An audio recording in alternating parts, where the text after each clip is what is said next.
परम है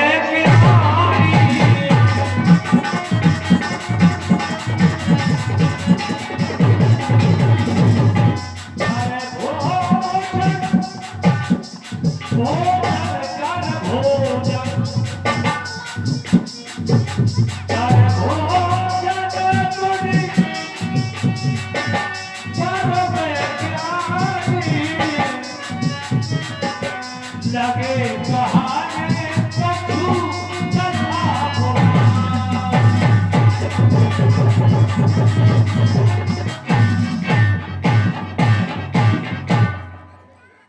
धर्मात्मा राम तथा सिद्ध आत्मा लक्ष्मण संकेत मिला करी भोजन मुनिवर विज्ञानी लगे कहन कछ कथा पुरानी। हम अपनी भोजन पूजा से निवृत्त हो गए हैं। मानव के जीवन में दो वस्तुएं आवश्यक हुआ करती हैं, वजन और भोजन। लेकिन वजन और भोजन दोनों का समान शब्दों से बनाया गया है, लेकिन अगर अंतर है तो केवल इतना, जैसे भजन को लिखा जाए तो भा जा और ना, लेकिन भोजन जो प्रथम अक्षर है भा, उसमें मात्रा लगा दी गई, इसलिए वह बन गया भोजन। और भोजन में मात्रा लगाई गई तो मात्रा लगाई गई, यही से केवल अंतर हो गया।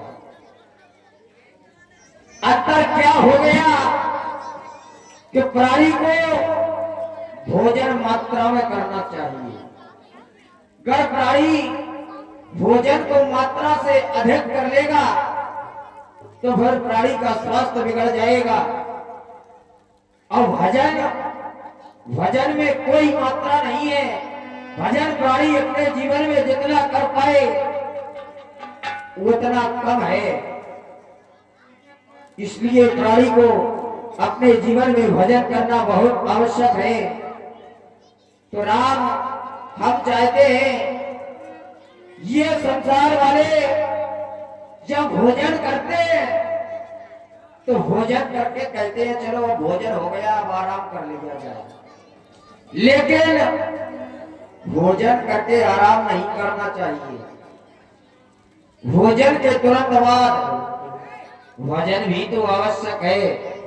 धर्मात्मा राम अतः सिद्ध आत्मा लक्ष्मण, क्यों ना आज हम तुम्हारे पूर्वजों के बारे में कुछ कथाएं कहकर के सुनाते हैं।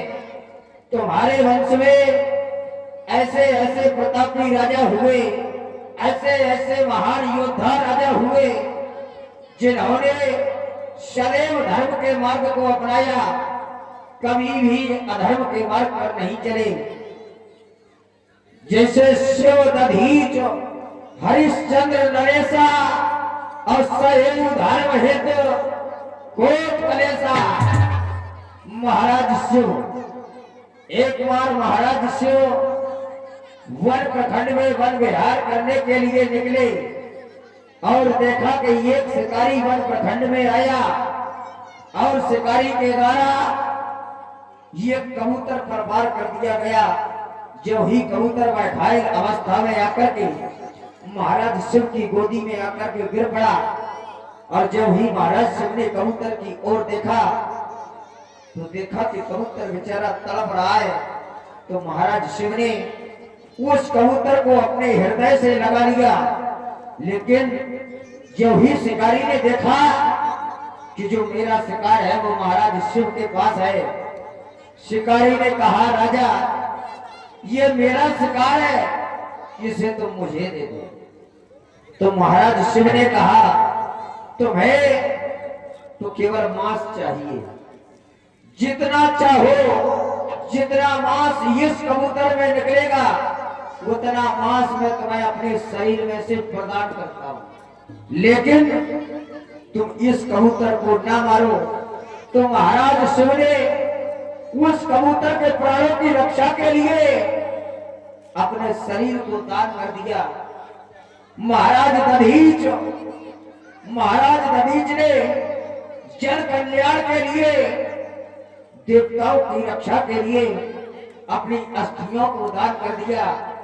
महाराज हरिश्चंद्र, जिन्हें आज संसार में सत्यवादी कहकर के पुकारा करते हैं, वही तुम्हारे पूर्वज महाराज हरिश्चंद्र, जिन्होंने सत्य की रक्षा के लिए, धर्म की रक्षा के लिए तीनों प्राणी जाकर के काशी में बिक गए, लेकिन धर्म को नहीं जाने दिया।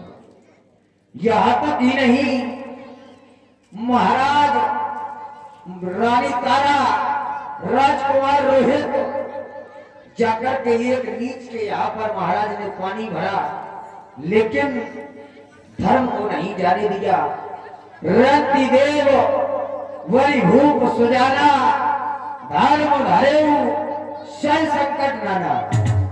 ऐसे ऐसे प्रतापी राजा तुम्हारे वंश में हुए हैं, तो मैं भी यही चाहता हूँ राम, सदैव तुम अपने पूर्वजों की तरह धर्म के मार्ग पर चलना। चाहे तुम्हारे जीवन में कोई भी संकट क्यों ना आ जाए, लेकिन तुम्हें धर्म का मार्ग नहीं छोड़ना है। अरे मैं क्या देख रहा हूं, जो ही मेरी दृष्टि आकाश मंडल की ओर गई, तो मैं देख रहा हूं भगवान भास्कर उद्याचल से अस्ताचल की ओर प्रस्थान कर रहे हैं। दिन का गमन हो रहा है और रात्रि का आगमन हो रहा है। मैं तो कथाएं कहते कहते कथाओं में इतना लीन हो गया कि हमें यह ज्ञात ही नहीं रहा कि कब समय व्यतीत हो गया। धर्मात्मा राम अतः लक्ष्मण, ये संध्या का शुभ समय निकट आ रहा है, तो मैं चाहता हूं तुम दोनों बंधु जाकर के संध्या वंदन करो, माता संध्या की वंदना करो, उपासना करो, और मैं भी संध्या वंदन करता हूं। बेगत देव से गुरु आया सोपान,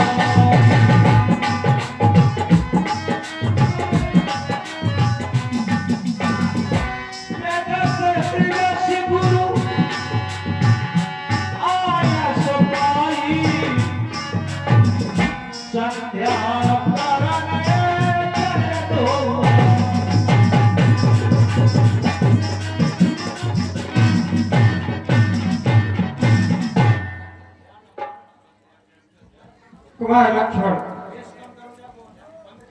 पूज्य गुरुदेव ने आदेश दिया हेलो हेलो कि प्रतिदिन की भांति आज भी दोनों भाई जाओ हेलो हेलो और संध्या वंदन करो। हेलो। संध्या का समय हो गया है लक्ष्मण, लेकिन पहले हमें यह जानना है कि ये संध्या है क्या। संध्या के बारे में कई कवियों ने, कई विद्वानों ने अनेक लेख लिख दिए कि आखिर ये संध्या है क्या, लेकिन हमारे पूज्य गुरुदेव के द्वारा बताया गया कि संध्या मात्र एक समय है। दोनों वेलाओं का मिलन होना, सूर्य का अस्त होना, रात का आगमन होना, इसी वेला को हम संध्या कहते हैं लक्ष्मण। ये संध्या करने से, प्रातः से लेकर संध्या तक हमसे जाने अनजाने में जो अपराध हो जाता है, वो मां संध्या का ध्यान करने से वो पाप मोक्ष हो जाते हैं। इसलिए प्रत्येक व्यक्ति को अपने आराध का, अपने इष्ट का ध्यान करना चाहिए संध्या बेला में लक्ष्मण। तो हम भी क्यों ना अपने आराध भोलेनाथ का स्मरण करें। हे भोलेनाथ,